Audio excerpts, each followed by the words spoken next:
Good afternoon, everyone. My name is Angela Perry. I'm the President and CEO of the Elk Grove Chamber of Commerce. We're thrilled to have you all joining us today. We're very pleased to offer this workshop on managing business records, what business owners need to know.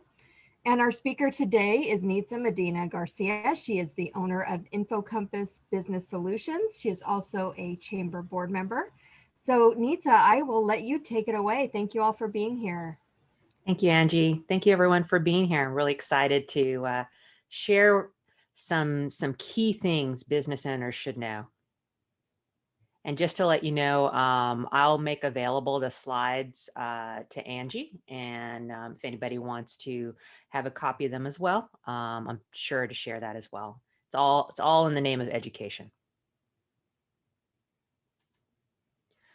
So what are we going to learn today? There's three main things. I want to make sure that you understand one of the basics, which is how to design a records program for your business, how to build a schedule to know how long to keep your business records, and then how to implement it. So those are kind of the three main things that I want you to leave with today, before we end.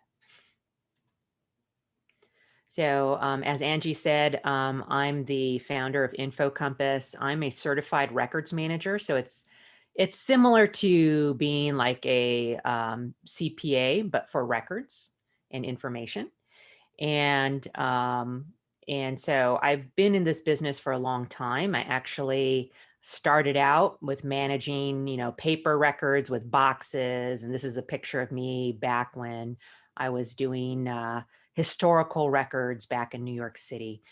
But one of the main things that as a business owner that I was very interested in is, how long do I need to keep certain records? How long, how should I organize them, so that my employees and my people are able to get what they need at the time that they need it.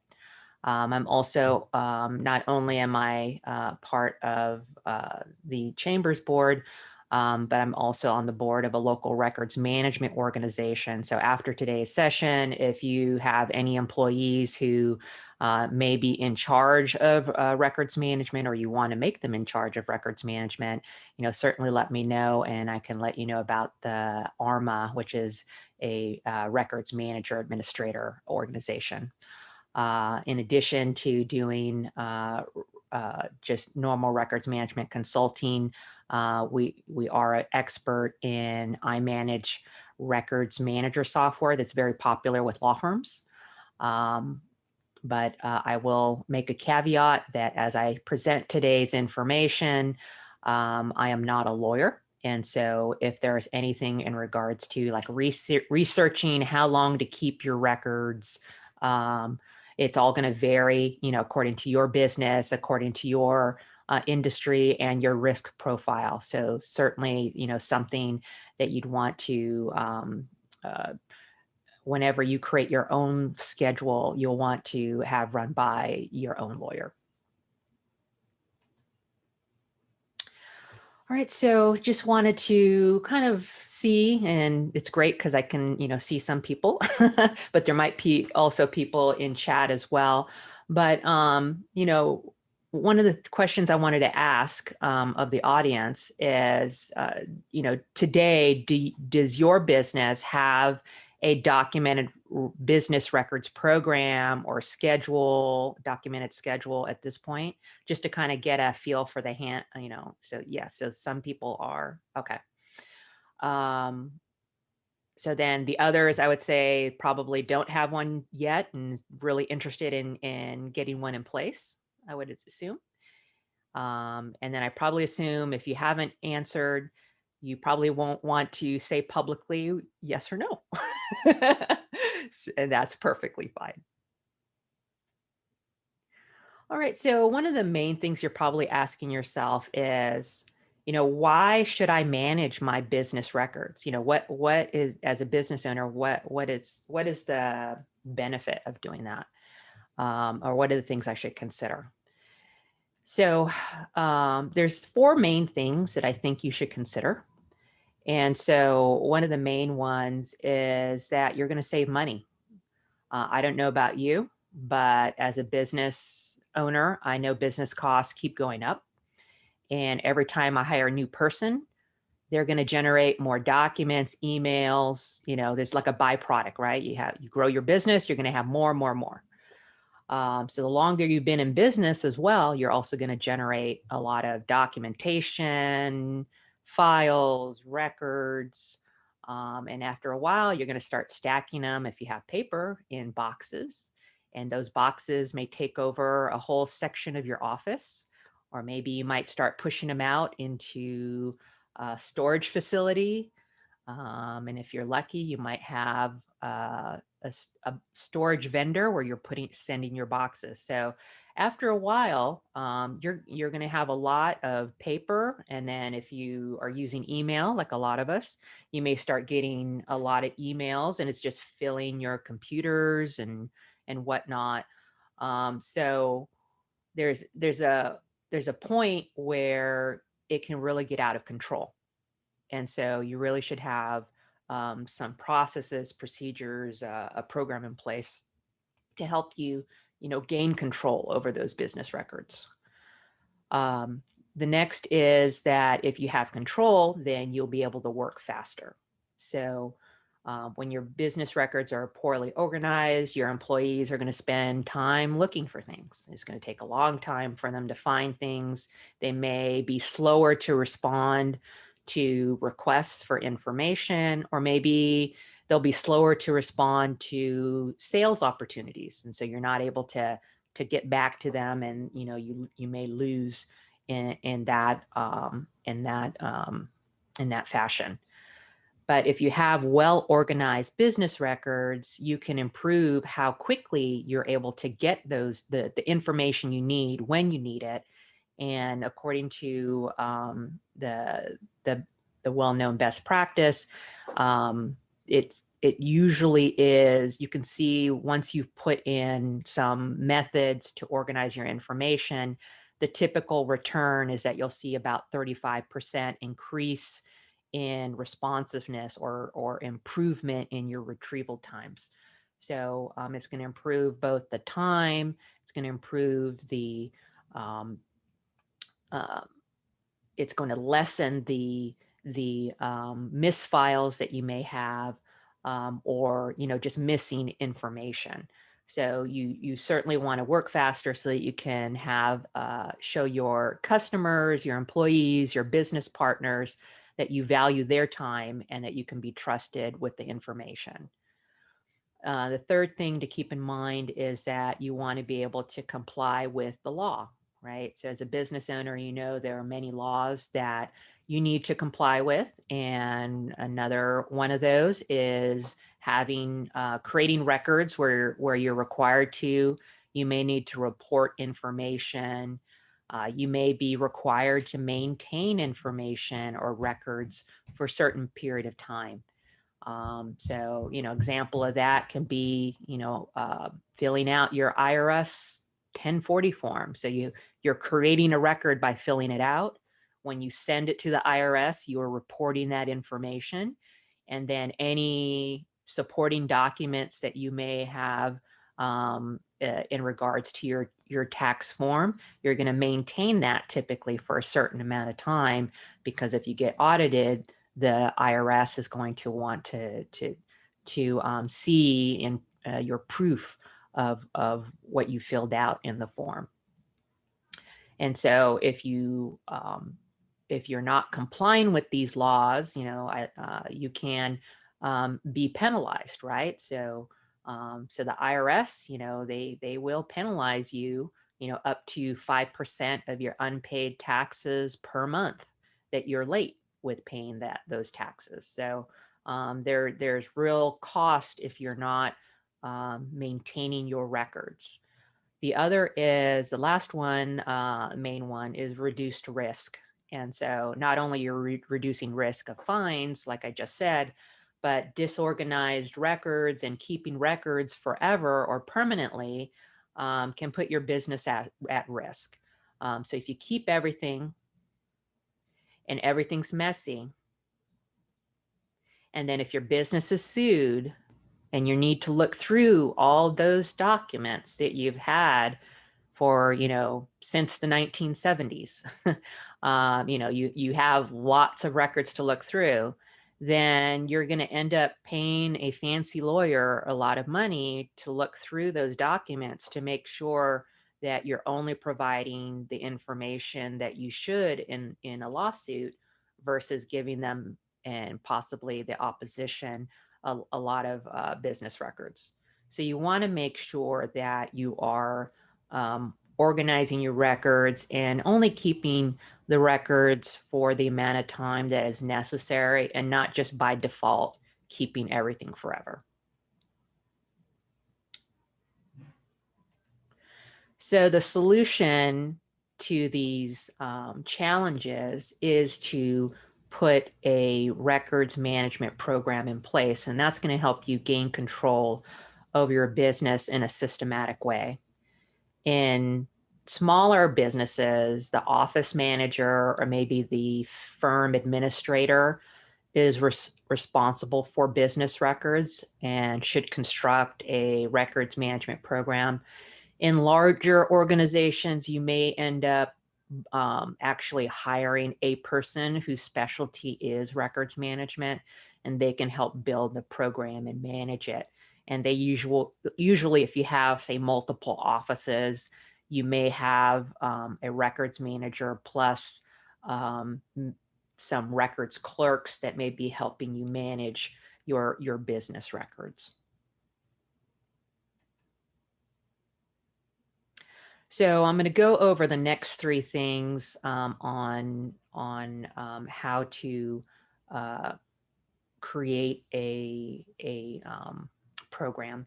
And so I want to help talk about designing a records program. What do you need to put in place? And what exactly is a records management program? So records management program is essentially three things. It's going to help you define first what is the life cycle of your records. And that is basically from when that document or record gets created all the way through when you should finally shred it or destroy it. The second is the handling of documents, the proper handling of documents, and how people should use them. And the third is the orderly, what they call orderly disposition of your records. And disposition is a fancy word for shredding or destroying. In most cases, it's destruction. So let's first look at the first part of the program, which is a life cycle of records. And I'll walk you through that. So here we have a life cycle of records. And so typically you would first start out with files. Your files, you're actively working in whatever process you're doing at your business. And so as you're, creating things, looking at it, probably within the first, month or two or three, you have these records that you're working with. Then when your file closes, there might be a time where you don't need the records as much anymore. You could kind of put them to the side, or whatever was the business transaction that you were working on. So maybe you're working on a project. That project has been completed. So now you could probably move those documents from the space that you have it in. So if you're using paper, it may be taking it out of your desk area and moving it maybe to another area that's less used, or maybe, sending it off site somewhere so you can keep, the room in your office, more spacious. If you are using electronic email or documents, you may be moving those electronic files from, say, your main computer to some sort of external storage. So that might stay there for, several years until you need to get rid of it. And at a certain point, you will be looking at when you can get rid of these items. And it could be that you're you could destroy these items maybe 5 years from now. And so there's usually is a point where you want to destroy them, so that you're not having to, because otherwise I've gone into different clients and they may have boxes and boxes of paper files on desks because they don't have a place to put it. And so their employees don't have a place to sit, because they haven't made that decision to get rid of those documents. So at a certain point, most of the time you will have, there's usually a very slim amount of documents that you would keep, forever or for the life of your business. Otherwise, there's usually a time period where you want to get rid of your files. There are some special industries. So I work a lot with law firms. There might be other professional firms that also have this sort of requirement, but for some professional organizations that may be working on behalf of a client, like a law firm or an accountant, you may have certain records that you get in your custody that you may need to return to your client or your customer at the end of that engagement.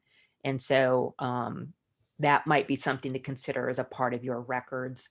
Or maybe a customer or a client decides to change their change to a different organization, and so you need to hand over documents to another firm, and so you might need to transfer those files. So for those specific industries, that also may need to be considered as well. So that's kind of the normal life cycle of records. The other thing to consider is just the proper handling of records.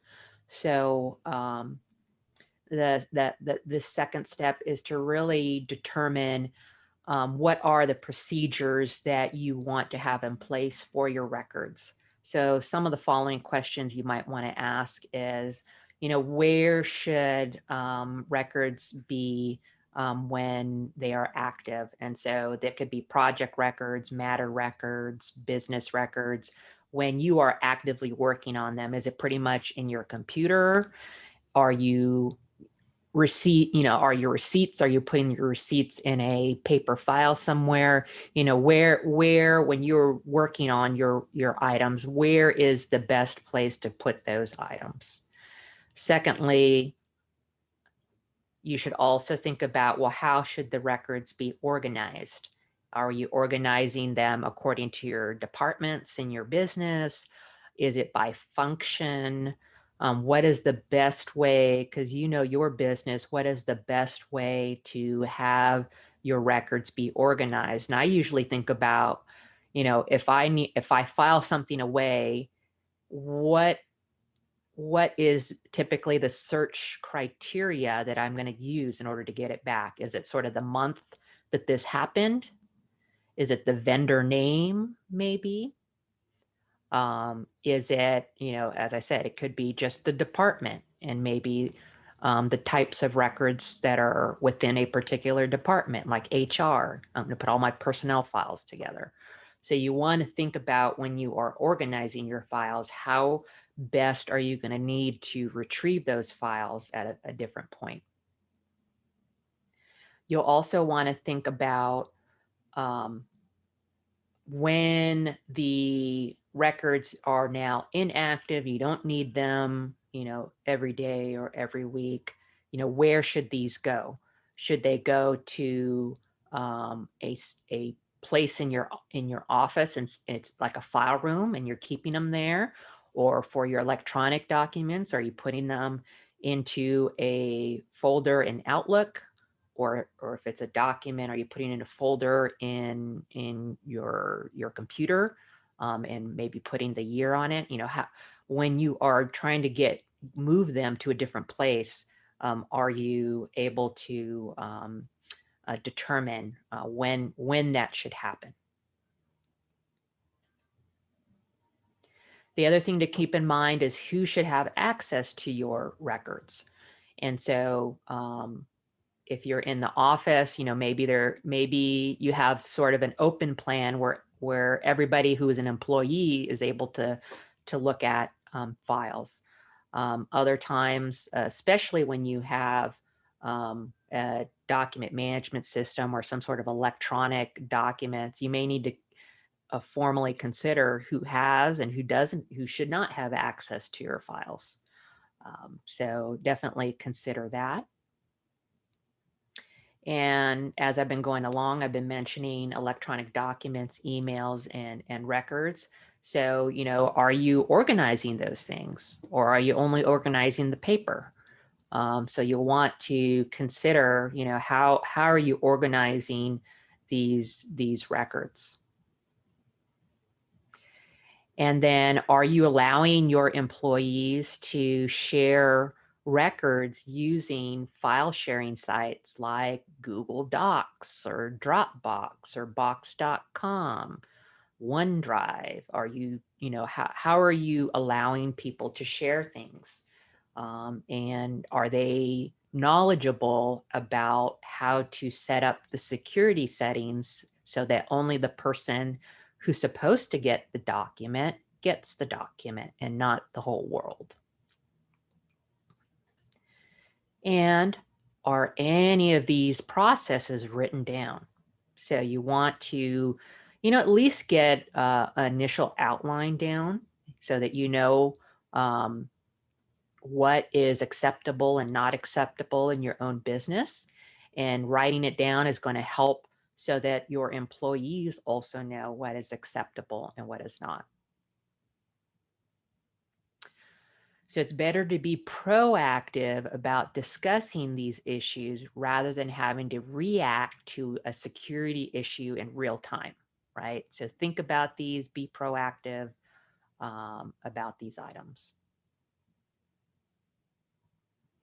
So the next thing to think about is the orderly destruction of your records. So you want to think about when you're going to destroy records. You know, what's the process for determining when files can be destroyed, you know, or maybe returned, as I said, in those instances where it might be a professional firm and you need to return the client files or a transfer. You'll want to determine how long to keep things. You know, not all records are the same. And so certain records you may keep for the life of how long you have an employee. Other things you might need to, you know, you could probably get rid of them, you know, on a regular basis. So you want to determine how long to keep things. I think one of the main things that I like to tell people, and one of the keys, is that your process, whatever process you come up with, you want to make sure that it's systematic and that you're not trying to make decisions as you're opening up the files, and that it's ad hoc, or that one person over here makes a decision and another person over there is making a decision. It really should be something that is considered and that is not based on one person's personality, but it should be something that has been determined business-wide. So then after you've gone through all these considerations, the next step is, how do you document this as a program? And so the program components, records management program components, are really writing a policy. You want to, second, write your schedule. So your schedule of how long to keep your records. And third, you want to have procedures, written procedures for how you're going to execute and enforce your policy. So the rest of my presentation is going to be talking about these three components and how we can put these together. So let's begin with the policy statement.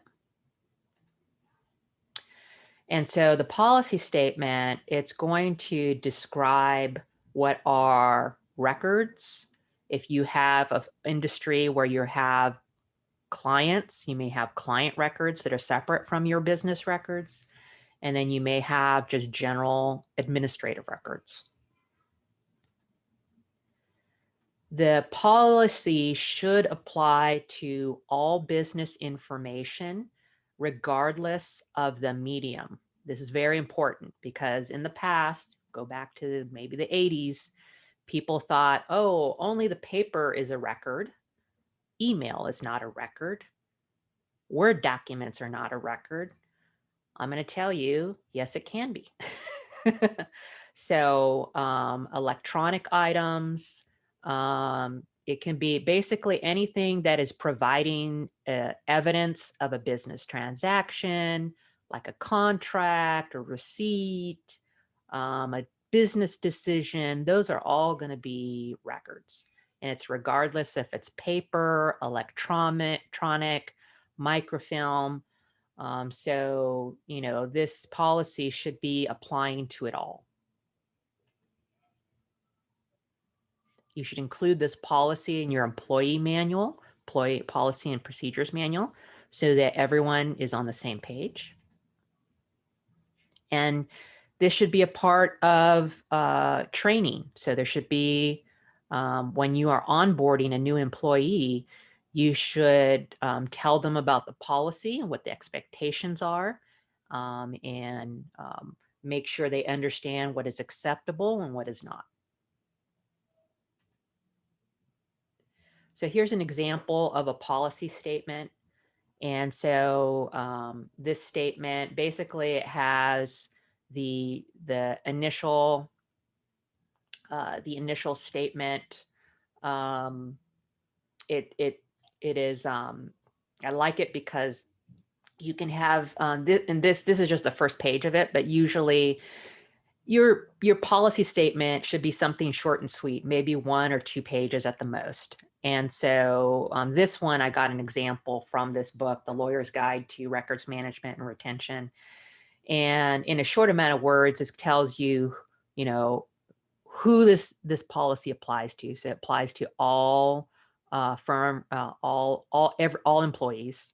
It's going to say that it applies to all business information of the business. And then it says where you can look for the detailed procedures. So this is also documenting. Typically, it's going to document who has responsibility for your records program.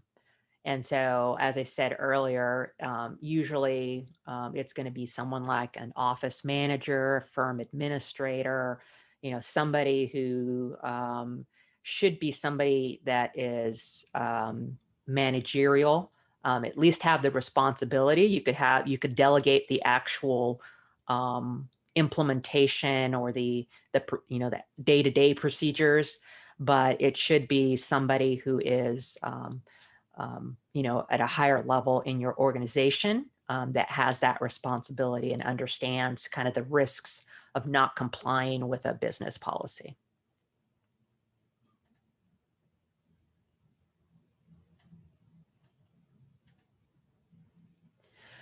So one thing I wanted to talk about is a story of a person I work with, Mark Duffy. He is a director of archives back in New York City, working with the Episcopal Church. And one of the challenges that he had was that he actually had a policy in place and procedures in place, but for the most part, it only mentioned paper records processes. And what did I say previously? Should a policy only have to do with paper, or should it be also for electronic? And so it really doesn't matter. It doesn't matter what a records container or material it is. A record can be in many different formats. So what I did was I helped him revise his policy so that it took out any references to just paper, so that we know that the policy encompasses, all business information regardless of its medium. And so we made sure that his policy was more complete.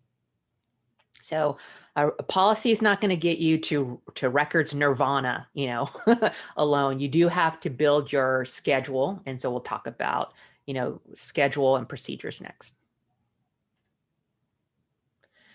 So let's talk about building a records retention schedule. So one of the first things that you're going to want to do, it could be just a spreadsheet, but you need to think of, at least begin by understanding what you have.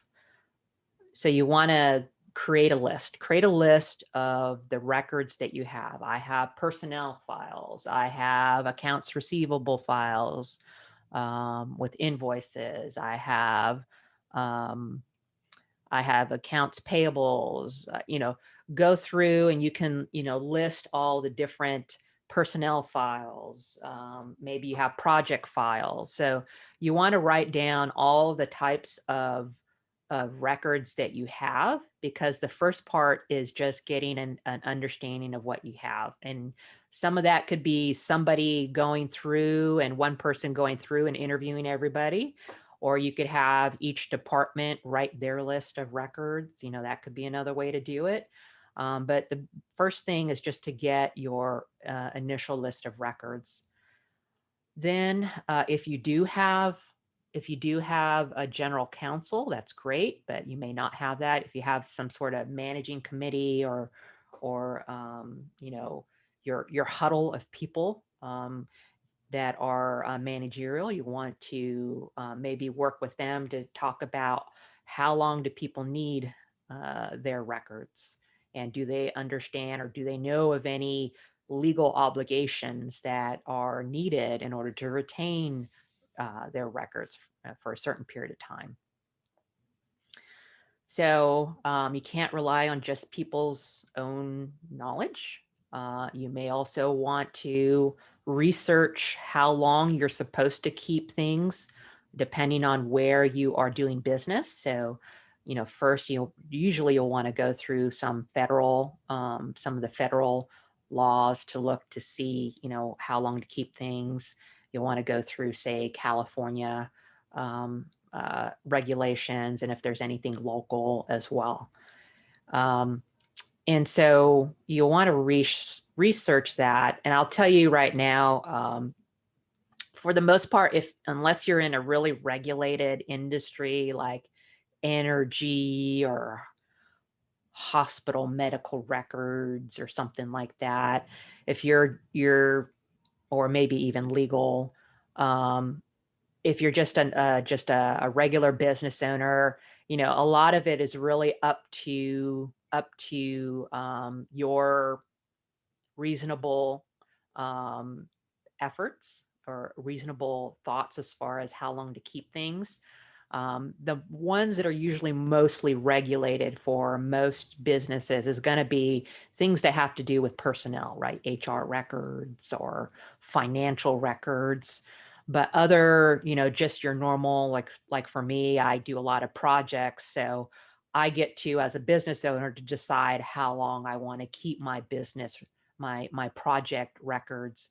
And there really isn't a law that's going to tell me how long. So I have to make sure to work with my employees to determine how long do we need to keep our project records, and when does it really not even worth us keeping them anymore and really should be, gotten rid of.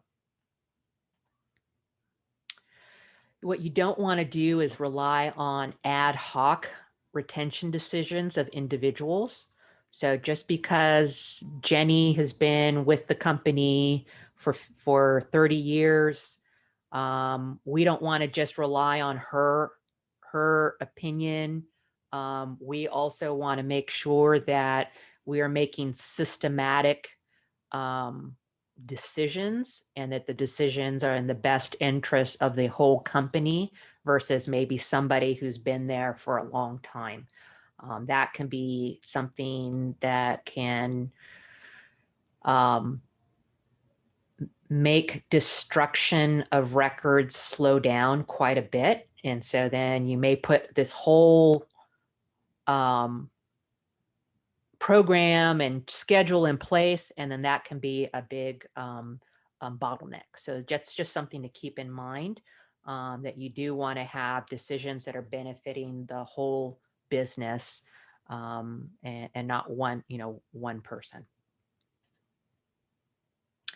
There are some legal compliance considerations that you may have. There's some that may be specific to people such as, so if you're like a local law firm or lawyer, you may have special ethics considerations in addition to laws that are guiding retention periods. So for example, lawyers have ethical rules, ethical opinions, case law that needs to be also considered when you are looking at how long to keep your files. There might be specific court regulations that govern the use of business records. So once again, that's a little more for specific case for law firms. But for other businesses, you're going to want to also think about security, because there is also federal, state, and local data security, privacy, and identity theft regulations that can apply to all businesses, right? So you want to make sure that when you're keeping your information, and maybe someone is able to get into your systems and has stolen information, that you're notifying those affected as necessary. You'll also just want to make sure you're compliant, as I said, with just business law, federal, state, and local record keeping regulations that are going to apply to all businesses.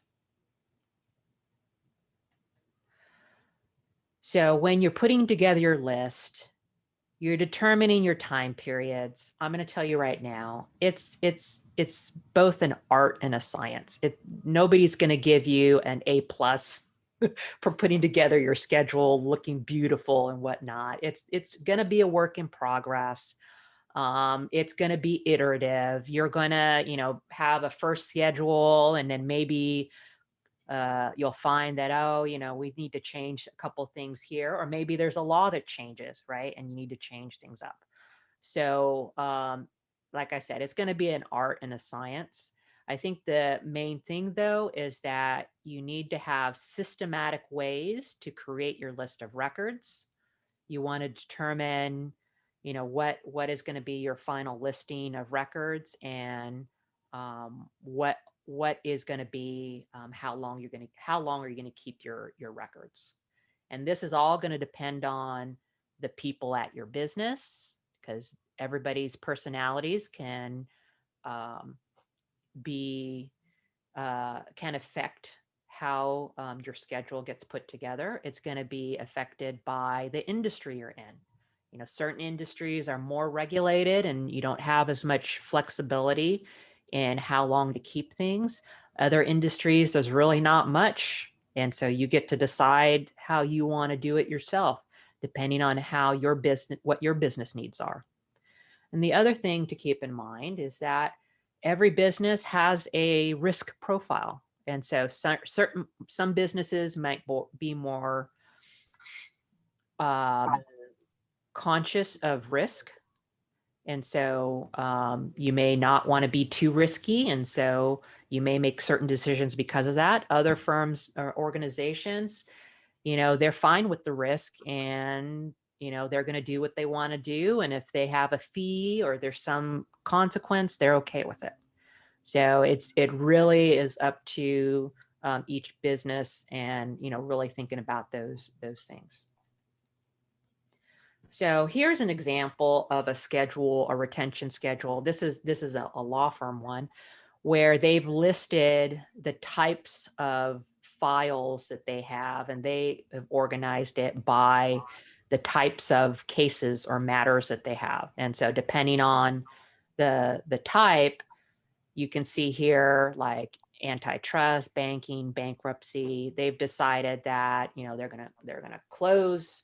Once that case is closed, they're gonna keep it for maybe 10 years or 5 years or 7 years. And then there's a couple that might be super long for those who are organizing or are practicing law in regards to estate planning. You may have, you know, the life of a person. You need to keep you keep those files for 100 years or more, right? So it really just depends on those retention periods and what your obligations are to your client, as well as what your obligations are to your to your to the industry that you're in. At its simplest, it's a listing of the types of records you have, their associated retention period, and basically determining, how do you determine that period? Is it when that file is closed? Is it after when that file is open? So you kind of have to determine what date you're going to start counting, right? So in this case, it's all when the files are closed, and that's when we start counting. Here's another example of a schedule. This is one that can be, it's more involved. Usually if you have a bigger organization, there's like more considerations. And so if in this example, you can see that we have like accounts payable, you have invoices, expense accounts. And so, they may, this fictitious organization, they're keeping the files on site or in their computers readily available from calendar year end. So CE is calendar year end plus 1 year. Then they decide, you know, we need to keep the files, but they don't need to be right here. We can put it, you know, in a storage area, whether it's an electronic storage area or a physical storage area, and we'll be keeping that for calendar year end plus 5 years. And then total, the most that we want to retain it may be calendar year end plus 5 years. And those numbers can, you know, like I said, this is just an example, fictitious example, but depending on what you find, kind of your listing of all the files. In this example, these are all accounting, but you may have another listing that might be for a different department. So you can, you know, be as simple or add as much information to your schedule as you think is necessary. So if it's your first time, you probably want to just keep it simple. And then as you are going through and doing different iterations or working through your program, you can add to it. So you'll want to organize your schedule. So I showed you 2 examples. You could do it by department. You could do it broadly by a business function. So that's kind of how you could have it all by accounting records, all by HR records. Most of the time, functions and departments are pretty much the same in those 2 instances. You could have, like in my organization, I have a lot of engagements, so different projects and engagements. So that's the main files that I have. And then I have just, in general, just administrative records that I'm grouping all, like HR and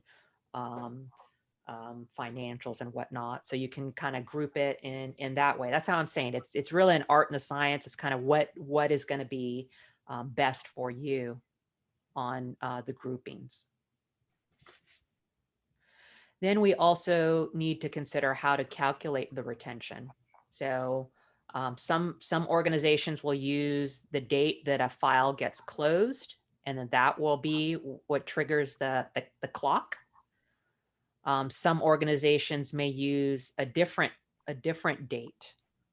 So as I was saying, with like a law firm, the close date is not really the same date. Maybe they might use a different date because that is what the law, or that is what a what their client needs in order to, keep it for a longer period of time.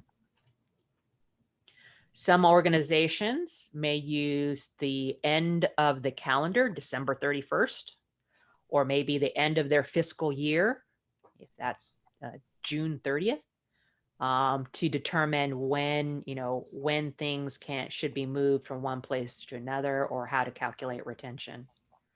Or there might be some other event date that they're using. Some, the project is closed, what have you. There might be some, or like personnel files. So personnel files, the date the person is terminated or leaves the organization, that might be the date when the retention clock starts. So when you're putting together your list, you have to understand when do you start counting, and then how long did you decide to keep your files. So when you're determining these, do your best. A reasonable effort is what the courts usually say. But the one thing I do want to note is that there is a risk to both over retaining and under retaining your records. And so so here's an example. I have, yep. Question? No. Okay. So, so one example I have of over retaining. So I had a client who over retained, well, basically they kept everything pretty much permanently, and they've been in business since the 1920s. So yeah, almost 100 years, right? So they have a lot of files. And so originally they were talking to me about 4 years ago. They're like, oh, Nitza, we need to, start organizing our information. Or we're pretty organized, but, we need to start getting rid of things. And so we started off, but then, records management wasn't a big priority to them at the time. And so they ended up, other things came up, other fires and emergencies came up. And so, they decided, to put a pause on what we were doing. And then earlier this year, they reached back out to me. So about, it was about 4 years later. I learned that this organization ended up going through a big lawsuit, and that ended up making them go through all their emails, their documents. They had a lot of boxes with an offsite storage vendor.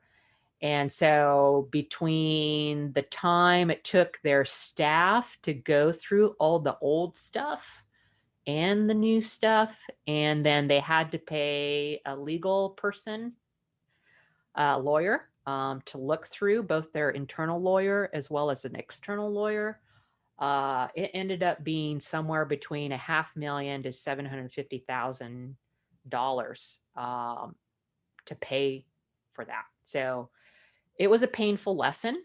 They were very energized to get a records management program in place.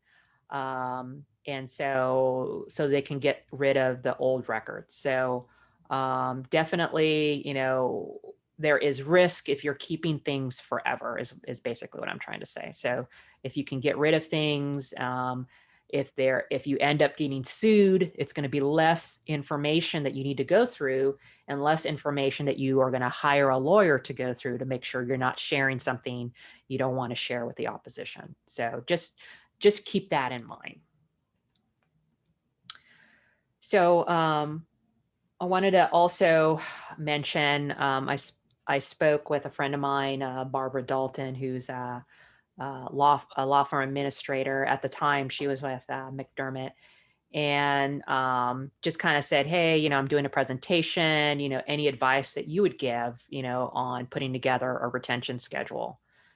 And so one of the things that she said, one of the main challenges she had was with the administrative records. And what she did is, because she was in a law firm, she ended up structuring the the way that it was organized similar to her law firm client files, and that just helped her get the files organized. But the other thing she did is she put all of her accounts receivable in one big bucket as far as retention purposes, so that instead of trying to consider like accounts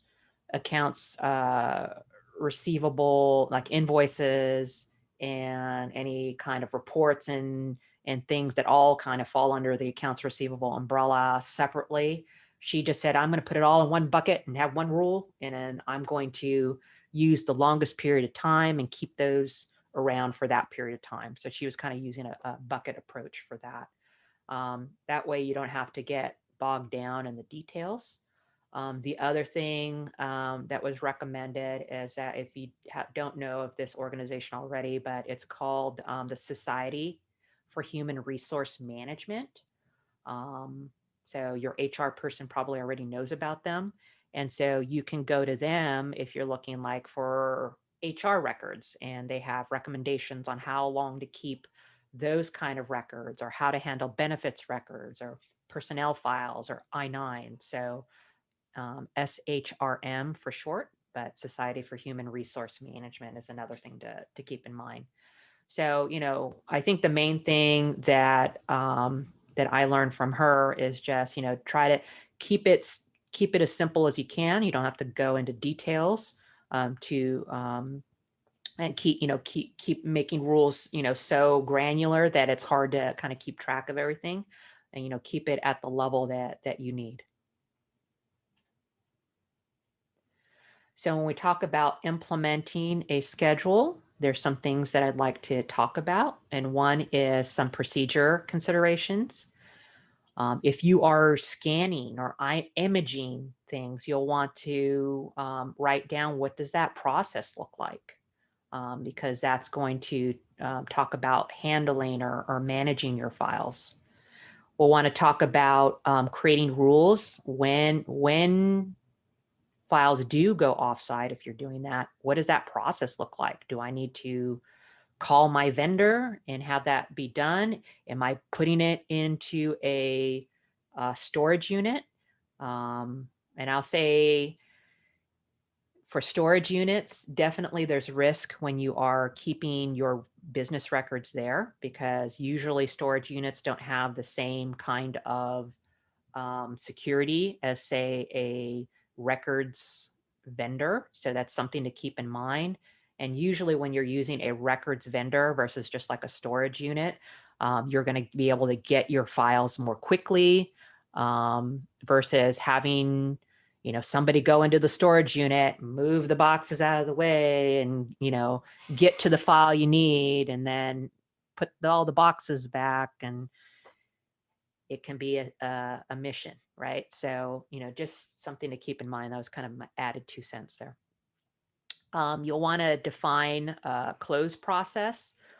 So if you are closing files, where are you putting that close date? How are we going to know when that file is closed? So that's something to keep in mind. When you are going to destroy files, you'll want to have a process. How am I going to do that? Am I going to pull a list of all the files that have met retention period? So we want to do that, define that. If you do have to transfer, you're going to want to define that process as well. And the other thing is, if you are sued, or you think you're going to be sued for something, you need to be tracking that, because if that's the case, you don't destroy those files, or else you're going to get in big trouble with the courts. So you have to have a process in regards to legal holds. And then if your employees are sharing files with others outside the organization, are you just sending it through email? Are you using file share methods? What is acceptable and what is not acceptable? And then who's going to be trained on all this? So how are you going to get the training in place? And then you don't want to put all this in without double checking that people are actually doing things.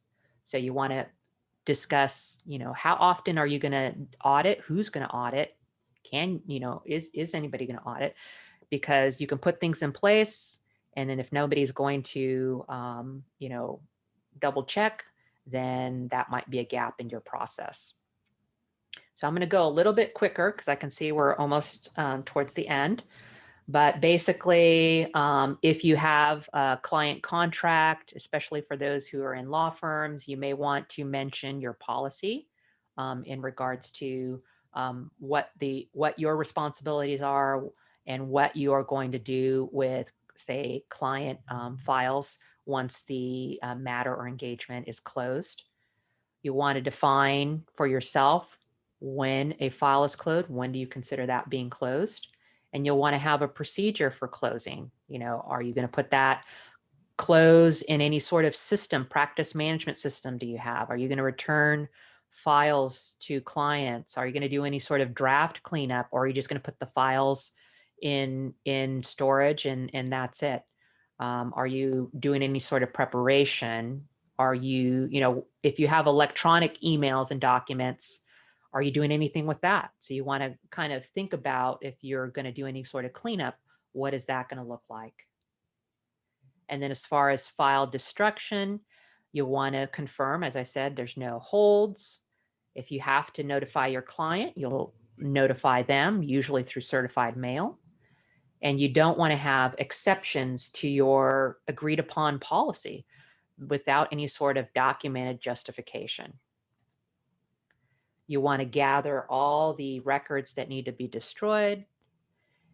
And then you'll want to have someone perform the destruction, either an employee, someone in personnel, or you could have your vendor, if you have a third-party vendor, do that. And then destruction means destruction. So you need to have them shredded via paper or electronically deleted. And usually that means like overwritten as well. And then once those items are done, you want to document that you've destroyed it, how many files have been destroyed, when it was done, by whom. And as I said previously, if you have a hold, you do not want to have destroy any of those. So just a real quick, one of the things that I learned from Derek Arthur from King and Spalding, he said that, you may have files that are disorganized. You can have a process for destroying your records the old way, and you can have a process for destroying things a new way.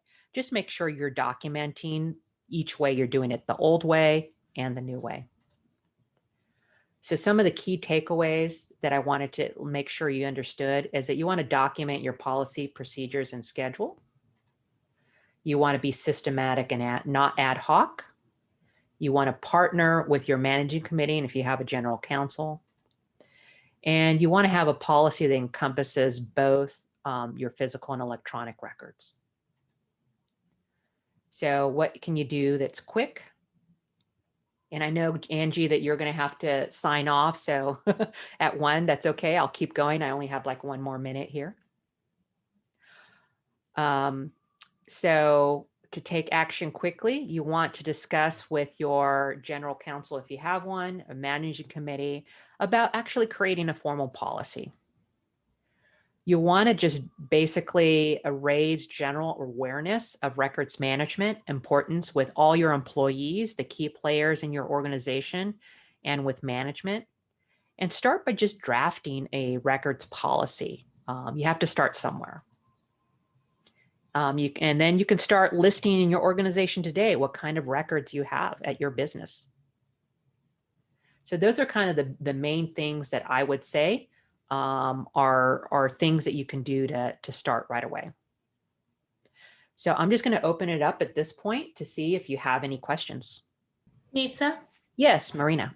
I just wanted to make a statement about the storage unit component, storing anything in a storage unit. You mentioned about its safety and that it is not always secure. And from personal experience, I can attest to that. We did not have business records, but we had personal items.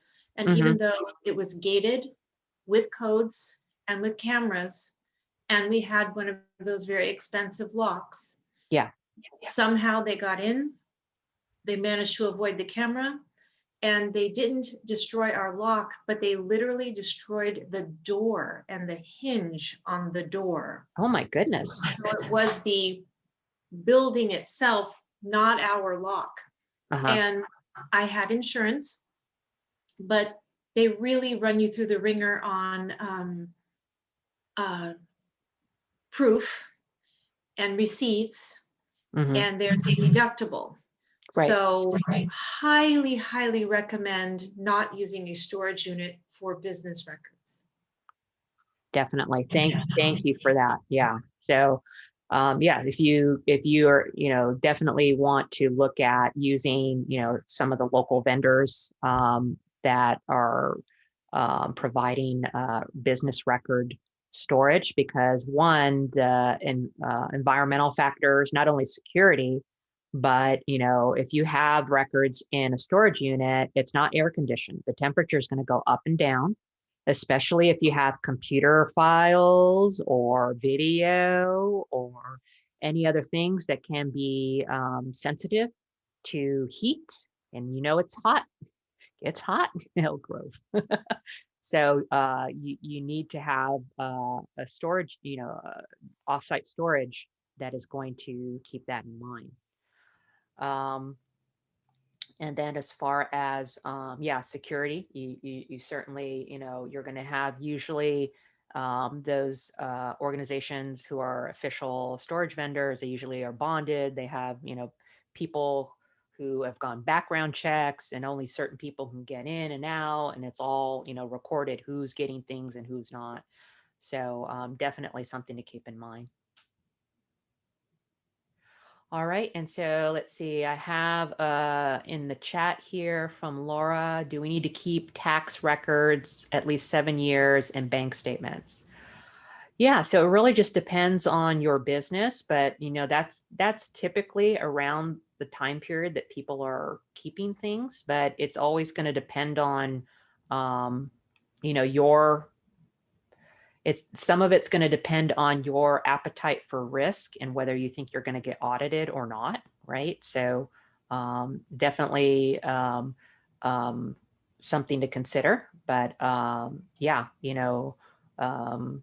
that is kind of a common time period that I've heard of many businesses kind of coming down on. Okay, so I think that was all the questions that were in the chat. I'll just leave it open if anyone wants to unmute themselves and ask a question. All right. Well, I just want to say thank you so much for attending today's session. If you want to get a hold of me, you can either go through Angie, or my website is infocompass.com. Once again, I'm from InfoCompass. And yeah, here's my email. If you want to either ask me, I can give you a copy of the slides, or I'll make sure to give a copy to Angie as well. So if anybody is asking for it. But thank you so much. And thank you for attending our Elk Grove Chamber virtual meeting.